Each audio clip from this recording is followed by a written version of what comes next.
Hi guys, this is Deepak Himanshu and आज आप लोग के लिए बहुत बड़ा सरप्राइज होने वाला है, क्योंकि मैं ऑनलाइन पढ़ाता हूं और ऑफलाइन अपने बच्चों से रेयरली मिल पाता हूं। हमारे साथ आज है हैदराबाद में ही हमारे एक बहुत बेहतरीन स्टूडेंट जिन्होंने पहले एपीटेट भी क्लियर किया है और आज सीटेट देकर एग्ज़ाम देकर आए हैं, और संजोगवश इनसे हमारी मुलाकात हो गई।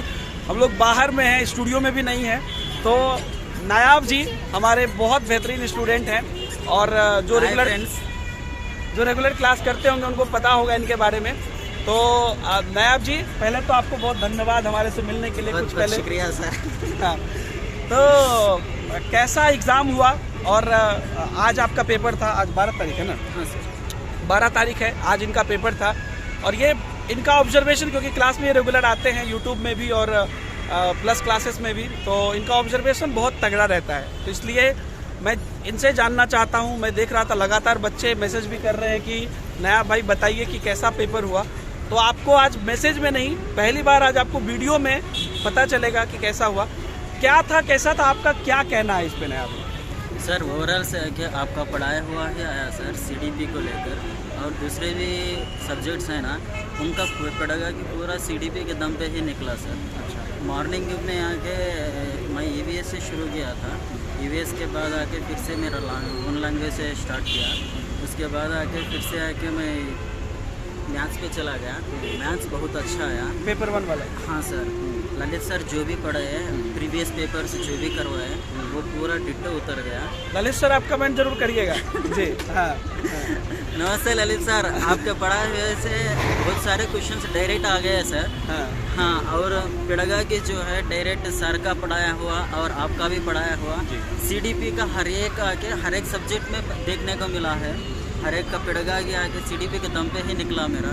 और उसके बाद इंग्लिश भी बहुत अच्छा था, लेकिन क्लासेस में आके थोड़ा टाइम लगा मेरे को, लेकिन एवरेज से मेंटेन करना है, इसलिए आके मैं CDP, own language mother tongue Urdu, और उसके बाद आके मैथ्स एंड ईवीएस को बहुत अच्छा किया।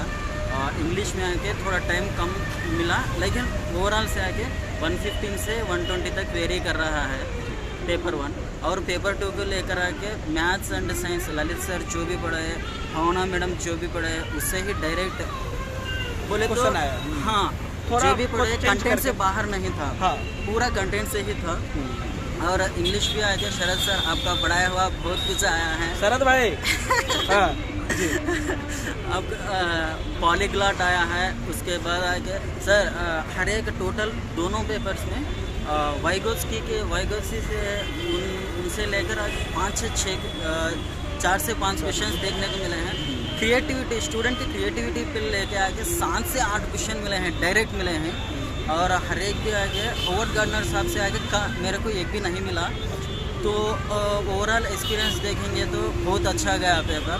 एक ही मैं बोलना चाहता हूँ, जो भी है पढ़ाया गया है उसको कर लीजिए, और उसके साथ में आके शॉर्ट आके टेस्ट, मॉक टेस्ट रहते हैं, उनको आके क्लियर कर लीजिए। सीडीपी स्ट्रांग है ना, सीडीपी स्ट्रांग है तो ऑटोमेटिक से सब कुछ आराम से जाएगा। टाइम का थोड़ा ऊपर नीचे हो सकता है, लेकिन ऑप्शन बेस से आप कर सकते हो। 1 2 3 4 ऐसा आके क्लब करके दे रहा है। असर्शन रीजनिंग से आके लगभग 12 से 15 क्वेश्चंस देखने को मिले। 12 से 15 क्वेश्चन? हाँ, ओवरऑल दोनों पेपर्स में। 115, हाँ, दोनों पेपर्स में मॉर्निंग शिफ्ट में आके लगभग आके 10 क्वेश्चन देखने को मिले, आफ्टरनून 10 क्वेश्चन देखने को मिले। उनका आके मैं डायरेक्ट आके सर मेरे को बोल रहे थे बाजू में, सर का सोल था मेरे बाजू में, क्योंकि इसलिए यही स्ट्रैटेजी अपनाया। और बहुत सारे क्वेश्चन आके ऐसे ही निकल गए। जहाँ भी आके नेगेटिव रहता ना टैग वर्ड, वो टैग वर्ड को देख के आके सर मेरे को बोलते थे अरे कैंसिल कर देते ये डायरेक्ट आ गया। और मैं एग्ज़ाम लिखता था ना, मैं एग्ज़ाम के जैसा फील नहीं हुआ। ओनली आके मैं जो सीखा उसको अप्लाई करना है, इस हिसाब से मैं सोचा था। इसलिए आके मेरे आजू बाजू में कौन है वो कुछ भी मैं नहीं सोचा, मेरे बाजू में रहने वाले के मैं पढ़ता रहता हूँ, और ललित सर के जो भी बोले गए हैं उनको ही बोलता रहता हूँ। और दीपक सर आके जैसा एलिमिनेट करते हैं उस हिसाब से उनके जो भी सिग्नेचर वर्ड्स है उनको बोलने लगा, तो बाजू वाले मेरे देख के क्या होगा इसको बोल के समझने लगे। लेकिन अपने को दूसरों से कुछ भी आके ज़रूरत नहीं है, उन्हें जो भी समझना था अपना भी है वो आके क्लियर रखना है। इसलिए आके ओवरऑल से आके एग्ज़ाम बहुत अच्छा गया। तो देखिए, नया बहुत अच्छे स्टूडेंट हैं, क्रेडिट टीचर को दे रहे हैं, लेकिन हम सभी टीचर जानते हैं कि ये कितना एक्टिवली क्लास में पार्टिसिपेट करते हैं, इनका खुद का ऑब्जर्वेशन कितना बढ़िया है। और सबसे बड़ी बात मैं आपको बताऊं, आज सुबह 6 बजे से ये एग्ज़ाम देने गए होंगे और इनका सेंटर, मैं भी हैदराबाद में रहता हूं, यहाँ से करीबन 30 से 35 किलोमीटर है और ट्रैफिक मैं बता नहीं सकता हूँ। ये पूरा दिन बिजी होने के बाद अभी हमारी इनसे बात हुई और ये हमारे से मिलने के लिए अभी 15-20 किलोमीटर चल के आए हैं। सो ये आप देख सकते हैं कि इनमें टीचर बनने के, लीडरशिप के और जितने भी एक कह सकते हैं कि हर तरह के गुण इनके अंदर हैं। और हम पूरा कामना करते हैं, विश करते हैं कि ये बहुत अच्छा करें। आंध्रा एपीटेट ऑलरेडी आपने पहले से निकाले हुए, एपीटेट ऑलरेडी पहले से इनका निकला हुआ है और बहुत अच्छा ये आगे भी करें, हम यही चाहते हैं। आने वाला जो एग्ज़ाम होगा उसमें भी आपको बहुत बहुत बधाई। ईवीएस में बहुत सारे बच्चे बोल रहे थे कि सर उल्टा पुल्टा आ रहा है, तो क्या कहना है इसमें आप?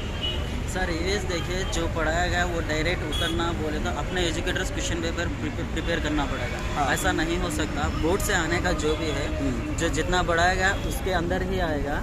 और जो भी आके एप्लीकेशन बेस्ड है, जो आके समझ में नहीं आए थे वो एप्लीकेशन बेस्ड है। मेरे को हाथी का देखने को मिला है और घरों के बारे में, शेल्टर के बारे में कुछ भी देखने को नहीं मिला। ज़्यादा आके पेडागॉजी के बहुत अच्छे क्वेश्चंस मिले ईवीएस में देखने को। ये ओवरऑल से आके ईवीएस भी अच्छा था सर जी। हाँ। तो डरने की बात नहीं है। देखिए, कई बार कुछ बातें होती है, फिर र्यूमर निकल जाता है कि नहीं, कल एक हल्ला चल रहा था कि एनसीईआरटी से है ही नहीं, टॉपिक से है ही नहीं।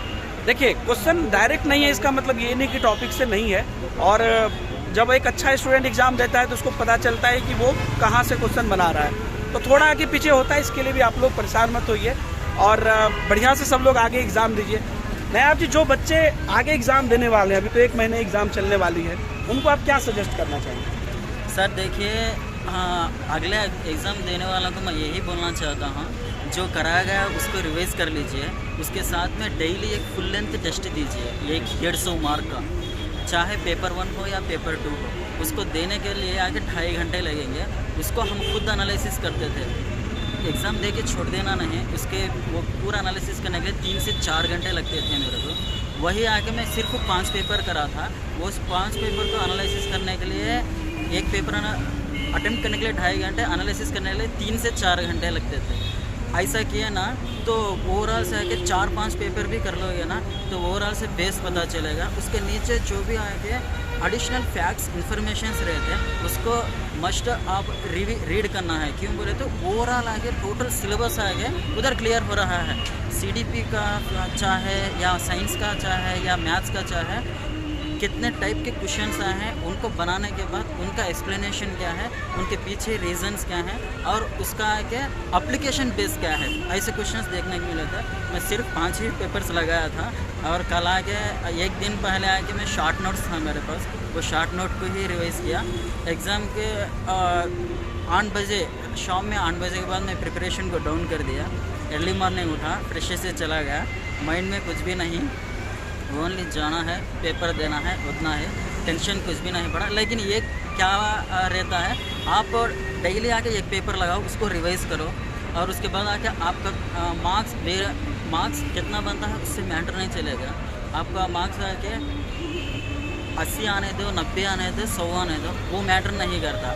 जो 80-90 हैं वो आके रॉ मार्क्स, जो छुटे हुए हैं, कहाँ छुटे हुए हैं, उसको आके आप रेक्टिफाई करना है, उसको आके पॉजिटिव में लेके जाना है, तो इंक्रीमेंट में करना है। ये एक बात हुई। और एग्ज़ाम में आके पेपर में आके बड़े बड़े क्वेश्चंस थे, लेकिन हम क्या किए बोले तो जो आगे जल्दी बनेगा, स्टेटमेंट बेस छोड़ के सिंगल लाइन में आता है ना तो छांट दिए ऊपर से नीचे, वो जहाँ मिलेगा उसको कर दिए।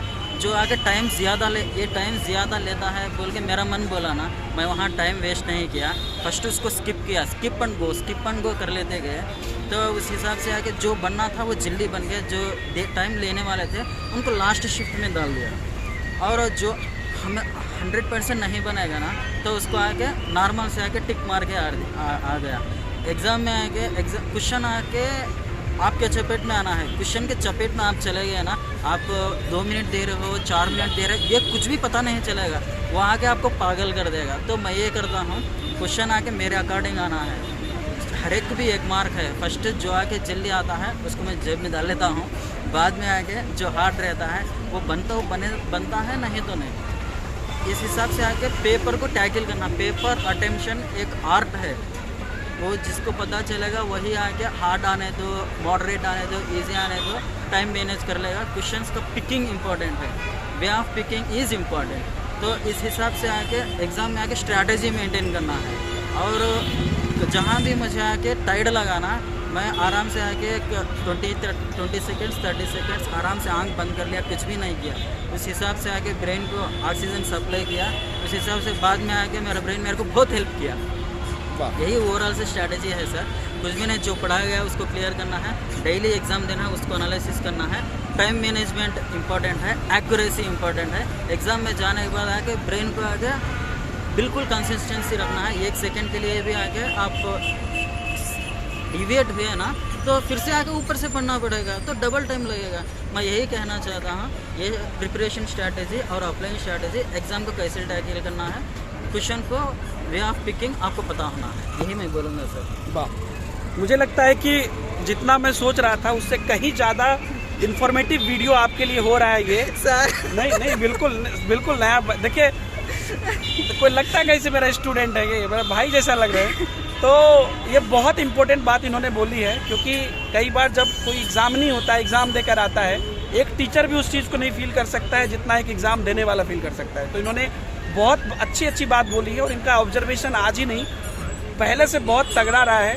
और मुझे तो ऑनलाइन में पढ़ाता हूँ, पहली बार बहुत दिनों बाद मतलब किसी स्टूडेंट से रियली मैं मिल रहा हूँ, मुझे तो बहुत अच्छा लग रहा है। नायब भाई, आप सर आपसे ज़्यादा मेरे को कुछ दिल बहुत खुश हो रहा है सर। क्यों बोले तो आपको हम आके ऑनलाइन में देखते हैं, आप इंडिया के बहुत बड़े टॉप एजुकेटर हैं, आप मेरे मिलने के लिए आके आप अपॉइंटमेंट दिया ना, उस हिसाब से आके मैं कुछ भी नहीं देखा, या जैसे लगा मेरे को वैसे आ गया सर। मैं टायर्ड फील नहीं, कुछ भी नहीं है सर। मॉर्निंग से मेरे को जितना खुशी मिला था, उससे डबल खुशी आ गया सर से मिलने से। अरे भाई, ये बहुत बड़ी बात है हमारे लिए, यही हमारी जीवन भर की कमाई है। मैं सही बताता हूँ, हम लोग बहुत पैसा कमाते हैं, बहुत कुछ करते हैं, और लेकिन ये जो पल होता है ना, जब स्टूडेंट एग्ज़ाम देने के आने के बाद आपसे मिले, इससे बड़ी खुशी कुछ नहीं है। करोड़ों रुपये दे के आप टीचर से ये नहीं ले सकते।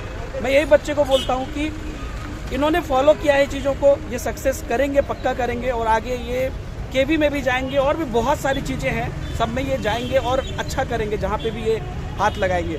आप लोग भी करिए, बहुत जेन्युइनली पढ़िए, सहज रह के पढ़िए। यूट्यूब पर कई बार क्राउड ज़्यादा होती है, भीड़ ज़्यादा होती है, हल्ला ज़्यादा होता है, इन सब से बचिए, रियलिटी में रहिए। छोटे छोटे वीडियो बना के मैं भी बताने की कोशिश करता हूँ।